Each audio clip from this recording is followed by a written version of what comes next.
priorities and assiduously working out the details. In the context of Pakistan, economic diplomacy means 10 specific things leading to 10 specific agendas.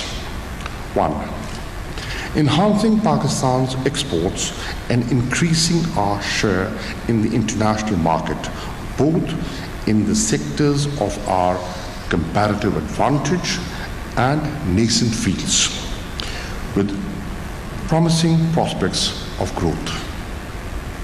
2.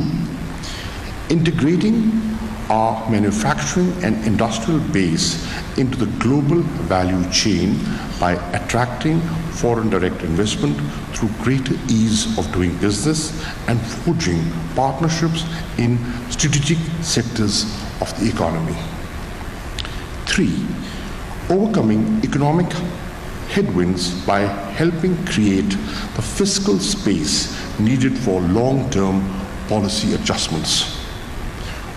4. Working the lawful migration corridors by securing and expanding employment opportunities for Pakistanis abroad and ensuring seamless inflow of the economy. 3. Overcoming economic headwinds by helping create the fiscal space needed for long-term policy adjustments. 4.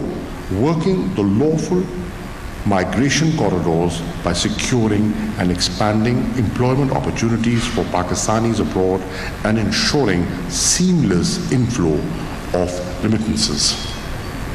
5. Prudently utilizing official development assistance and donor support for national development to achieve sustainable development goals, particularly to plug critical infrastructure gaps in a manner that is environmentally and fiscally responsible. 6. Prioritizing technology and investment by indigenizing knowledge and ensuring technology transfers on favorable terms. 7. Promoting tourism as a foreign exchange earner. 8. Giving impetus to various projects on connectivity, from transit and multi-modal transport to energy or digital domains. 9. Working closely with other stakeholders on the current terror financing track to arrest terror funding and preempt threats to our financial systems. 10. Extending no strings attached economic support to developing countries in humanitarian assistance, education, capacity building, and scientific collaboration. Last year, in December, I had the privilege of co-hosting, along with advisor Razak Daud and Chairman Harun Sharif, an envoys conference on attracting foreign direct investment and promoting trade at the Foreign Office. The huddle brought for the first time private sector representatives, corporate heads, and financial experts on a common platform with our envoys from key capitals. Over a period of 2 days, we held extensive deliberations on the state of our trade and investments and what needed to be done. The outcomes which were presented to Prime Minister Imran Khan, who graced the concluding session, illuminated the way forward. Among other things, it recommended adopt a whole of government approach, operationalize the one window concept, address investor concerns, and expedite redressal of trade complaints and disputes, devise country and product-driven trade and investment strategies, involve the Pakistani diaspora and tap into the venture capital and sovereign wealth funds. This was only the beginning. Going forward, I intend to oversee a pivot towards economic diplomacy, wherein the Foreign Office works in the federal government matrix, but also increasingly with provinces and private sectors as an enabler, facilitator, connector, coordinator, and troubleshooter. In the 9 months of Naya Pakistan, I believe we have achieved tangible, measurable outcomes. Allow me to elaborate. 1. Whether it is peace and reconciliation in Afghanistan or peace overtures to India, we have been on the peace offensive. In Afghanistan, a serious push towards dialogue has been made possible by efforts by Pakistan along with other stakeholders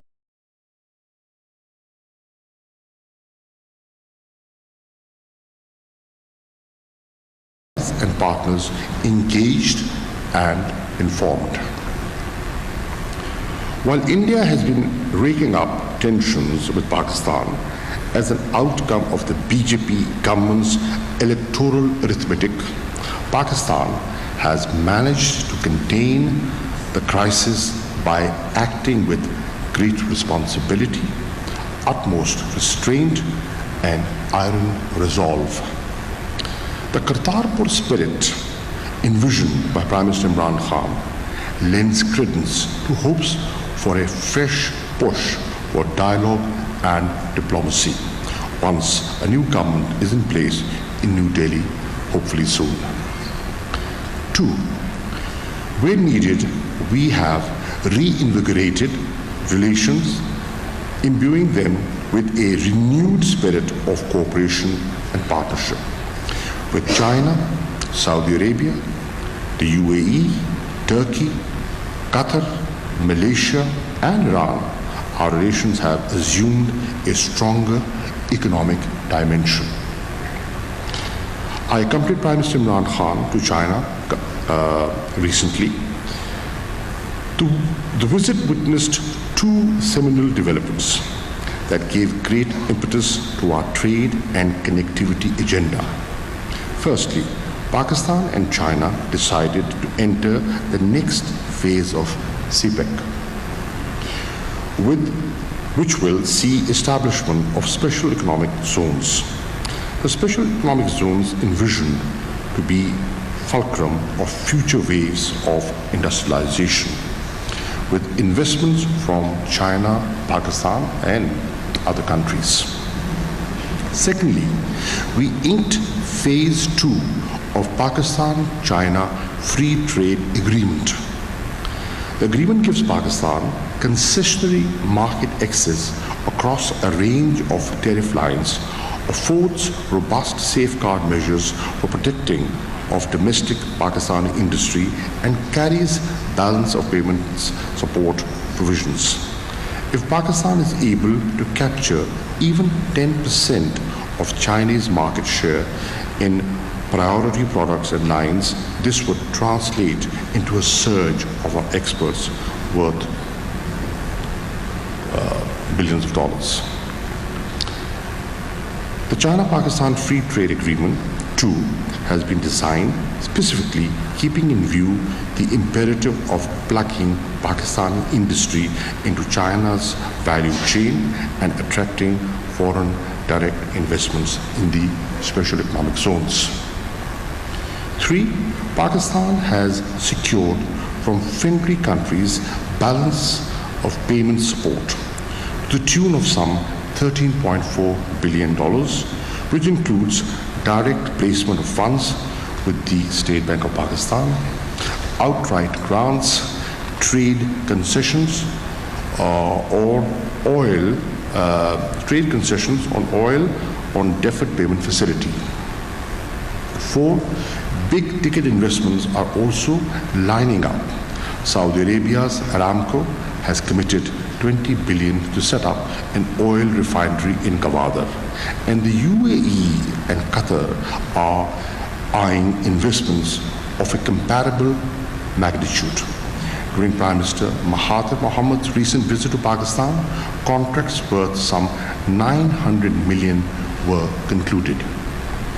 5. Qatar has recently established visa centers to expedite uptake of 100,000 Pakistani workers. Bahrain is opening up a special nursing college in Islamabad to enable Pakistani paramedics to capture the overseas demand. I was in Japan a few days ago, where one of the major takeaways was an agreement we recently concluded to train and upskill Pakistani manpower, a first step towards granting greater employment opportunities of our human resource. 6. You must be aware of ExxonMobil's return to exploration activities in Pakistan and the offshore drilling activity that is currently underway. What many are not aware of is that according to the USAID assisted study, Pakistan has an estimated 95 trillion cubic feet of recoverable shale gas and some 14 billion barrels of recoverable shale oil, making them amongst the largest in the world. If we are lucky. 7. Concerted efforts are being made to promote tourism. Visa issuance has been made easier and cheaper with the introduction of e-visa and visa on arrival facilities. A few months ago, under the auspices of the Foreign Office, I had the pleasure to launch the Gandhara Forum. The forum will focus on promoting spiritual tourism to Buddhist sites in Pakistan. 8.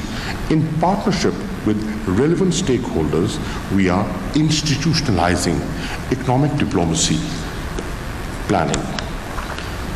One area of particular focus has been science diplomacy, wherein emphasis is being placed on creating linkages among counterpart institutions.